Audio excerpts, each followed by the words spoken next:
Haleluya, haleluya, haleluya, haleluya. Tuhan bersamamu. Bersama rohmu. Inilah Injil suci menurut Markus. Dimuliakanlah Tuhan. Sekali peristiwa setelah Yesus menyeberang dengan perahu, datanglah orang banyak berbondong-bondong lalu mengerumuni dia. Sementara Yesus berada di tepi danau, datanglah seorang kepala rumah ibadat yang bernama Yairus. Ketika melihat Yesus, sujudlah Yairus di depan kakinya. Dengan sangat ia memohon kepadanya, "Anak perempuanku sakit, hampir mati. Datanglah kiranya dan letakkanlah tanganmu atasnya, supaya ia selamat dan tetap hidup." Lalu pergilah Yesus dengan orang itu. Orang banyak berbondong-bondong mengikuti dia dan berdesak-desakan di dekatnya. Di situ ada seorang perempuan yang sudah 12 tahun menderita pendarahan. Ia telah berulang-ulang diobati oleh berbagai tabib, sampai habislah semua yang ada padanya. Namun sama sekali tidak ada faedahnya, malah sebaliknya keadaannya makin memburuk. Dia sudah mendengar berita-berita tentang Yesus. Maka di tengah-tengah orang banyak itu ia mendekati Yesus dari belakang dan menyentuh pakaiannya. Sebab katanya, "Asal ku sentuh saja pakaiannya, aku akan sembuh." Sungguh seketika itu juga berhentilah pendarahannya dan ia merasa badannya sudah sembuh dari penyakit itu. Pada saat itu juga Yesus mengetahui bahwa ada tenaga yang keluar dari dirinya. Lalu ia berbalik di tengah orang banyak itu dan bertanya, "Siapa yang menyentuh pakaianku?" Murid-muridnya menjawab, "Engkau melihat sendiri bagaimana orang-orang ini berdesak-desakan di dekatmu. Bagaimana mungkin engkau bertanya, 'Siapa yang menyentuh aku?'" Lalu Yesus memandang sekelilingnya untuk melihat siapa yang telah melakukan hal itu. Perempuan itu menjadi takut dan gemetar ketika ia mengetahui apa yang telah terjadi atas dirinya. Ia pun tampil dan sujud di depan Yesus. Dengan tulus ia memberitahukan kepada Yesus segala sesuatu yang telah terjadi. Lalu kata Yesus kepada perempuan itu, "Hai anakku, imanmu telah menyelamatkan engkau. Pergilah dengan damai dan tetaplah sembuh dari penyakitmu." Ketika Yesus masih berbicara, datanglah orang dari keluarga kepala rumah ibadat itu dan berkata, "Anakmu sudah mati. Untuk apa engkau menyusahkan guru?" Tetapi Yesus tidak menghiraukan perkataan mereka dan berkata kepada kepala rumah ibadat, "Jangan takut, percaya saja." Lalu Yesus tidak memperbolehkan seorang pun ikut serta, kecuali Petrus, Yakobus, dan Yohanes, saudara Yakobus. Mereka tiba di rumah kepala rumah ibadat itu. Di sana Yesus melihat orang-orang ribut, menangis dan meratap dengan suara nyaring. Sesudah masuk, Yesus berkata kepada orang-orang itu, "Mengapa kamu ribut dan menangis? Anak ini tidak mati, tetapi tidur."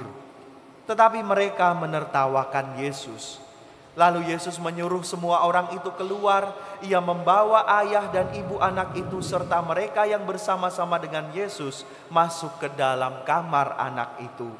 Lalu Yesus memegang tangan anak itu, katanya, "Talita kum," yang berarti, "Hai anak perempuan, aku berkata kepadamu, bangunlah."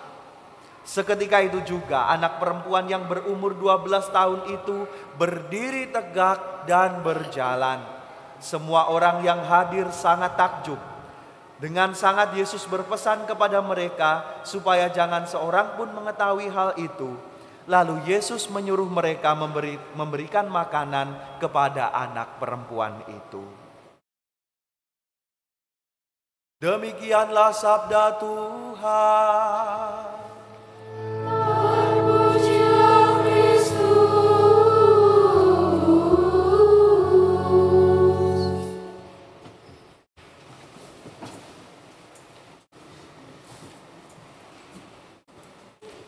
Anak-anakku, ibu bapak, saudari-saudaraku yang terkasih, Romo sengaja memilih bacaan yang dalam versi yang aslinya panjang supaya adik-adik belajar juga mendengar ya, bahwa Injil yang kita dengarkan hari ini, bacaan yang kita dengarkan itu versi lengkapnya seperti itu.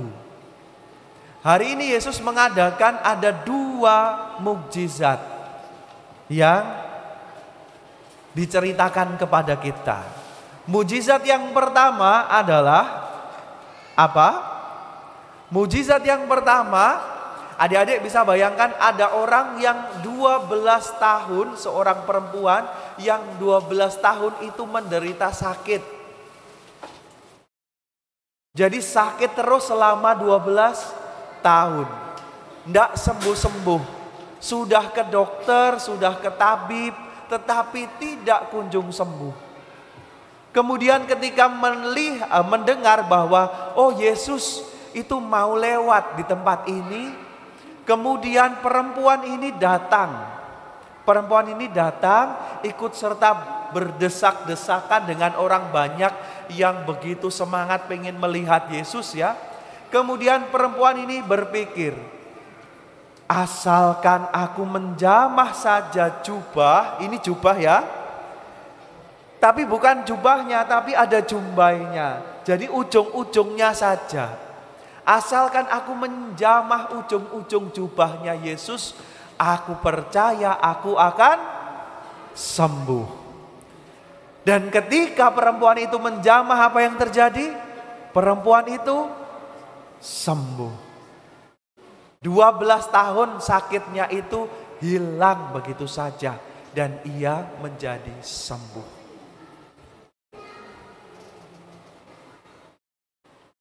Kemudian apa yang terjadi dalam mukjizat berikutnya? Mukjizat berikutnya adalah bahwa Yesus dalam perjalanan menuju ke rumah kepala rumah ibadat yang anaknya sedang sekarat. Sekarat itu berarti hampir meninggal. Harapannya sudah sedikit sekali. Dan ketika sedang menyembuhkan perempuan tadi, ya, apa yang terjadi? Ada berita dari jauh yang mengabarkan, Yesus gak usah datang lagi ke sana, gak perlu merepoti Yesus ya, karena anakmu sudah mati, sudah meninggal. Tapi apa yang dikatakan Yesus kepada kepala rumah ibadat?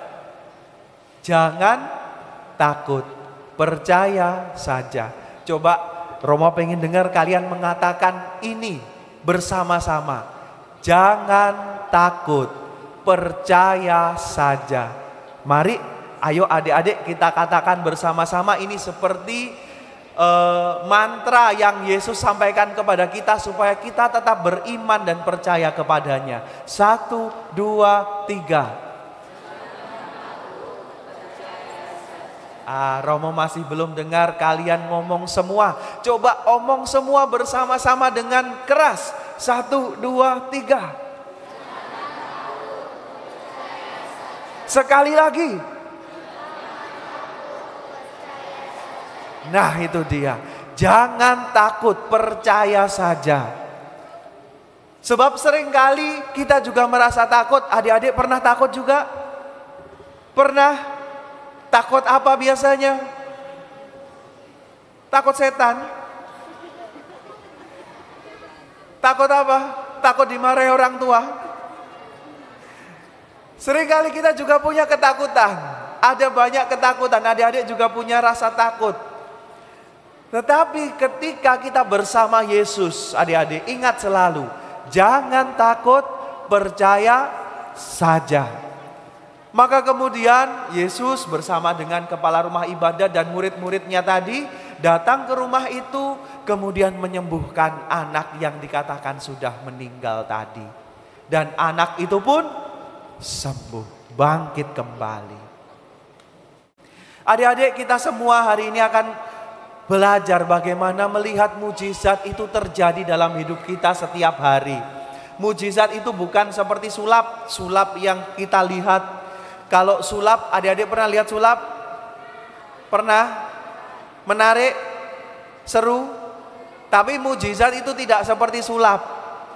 Sulap itu trik, sudah direncanakan sejak awal. Tetapi mujizat itu bukan trik. Mujizat itu terjadi karena kita percaya dan karena Allah Yesus berkenan memberikannya kepada kita. Kita tidak mau mengharapkan mujizat yang susah-susah. Ada banyak mujizat kecil yang terjadi dalam hidup kita selalu yang menjadi tanda bahwa Tuhan mencintai kita. Mau tahu mujizatnya seperti apa? Mau tahu? Coba adik-adik semua merem. Tangan kanannya diangkat ke atas, diletakkan di dada. Dada, bukan dahi. Diletakkan di dada. Sudah diletakkan di dada? Apa yang adik-adik rasakan di situ? Terdengar apa di situ? Ada duk-duk, duk-duk, duk-duk, duk-duk. Gitu enggak? Terasa begitu? Apa itu? Hah? Jantung. Kok bisa bergerak? Kenapa? Siapa yang menggerakkan? Bergerak sendiri. Ada otot. Ototnya siapa yang menggerakkan? Nggak tahu. Adik-adik kita perlu mensyukuri mujizat-mujizat kecil dalam hidup kita. Bahwa jantung ini pun bergerak karena Tuhan menghendakinya. Karena Tuhan yang mau supaya jantung ini memberikan kehidupan kepada kita. Itulah mujizat-mujizat yang perlu kita syukuri. Dan adik-adik setelah ini, setelah misa ini ya, kita juga akan melihat bagaimana mujizat itu terus terjadi dalam hidup kita. Salah satunya lewat penampakan Bunda Maria. Apa? Penampakan Bunda Maria. Bunda Maria itu siapa? Ibunya Yesus. Ibunya Yesus sekarang ada di mana? Di surga. Maria diangkat ke surga, betul. Ya, ibunya Yesus ada di surga. Bagaimana mungkin ibunya yang ada di surga bisa menampakkan diri kepada kita? Ibunya, Bunda Maria mau menampakkan diri kepada kita karena Yesus begitu mencintai kita. Dia mau menunjukkan betapa Bunda Maria itu menjadi ibu yang mengasihi dan menyertai kita. Nanti setelah misa ini, adik-adik akan belajar tentang penampakan Bunda Maria di Fatima. Apa? Di mana? Fatima. Kepada 3 orang anak yang namanya ada yang tahu? Siapa?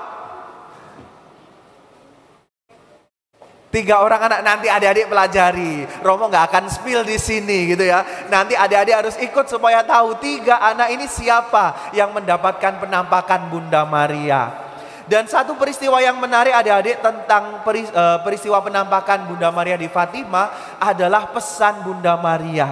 Supaya kita semua selalu percaya, beriman kepadanya. Supaya kita yang percaya ini berani untuk mengasihi, berani untuk mengampuni, berani untuk menjadi pewarta damai sejahtera kepada semua orang.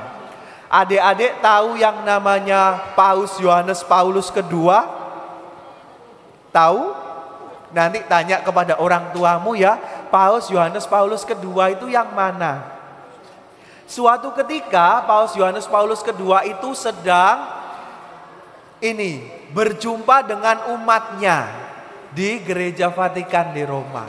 Dan apa yang terjadi adik-adik? Paus ditembak, terkena di sini di sekitar dadanya. Ditembak. Setelah itu Paus menjadi terluka dan dalam kondisi yang kritis sekarat. Dan yang menembak pun ditangkap. Yang menembak merasa kalau berhasil menembak Paus, dia bisa menjadi pahlawan karena membunuh pemimpin utamanya Gereja Katolik. Mikirnya begitu. Tapi apa yang terjadi? Paus selamat, sembuh. Dan siapa yang Paus temui pertama kali setelah dia sembuh? Adalah yang menembak dia. Paus mengatakan, aku mengampuni kamu.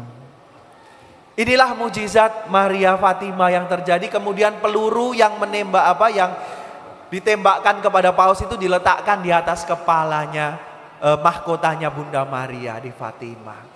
Nah, adik-adik akan pelajari itu nanti mujizat-mujizat yang terjadi. Semoga dengan begitu adik-adik menjadi semakin percaya, teguh beriman kepada Tuhan.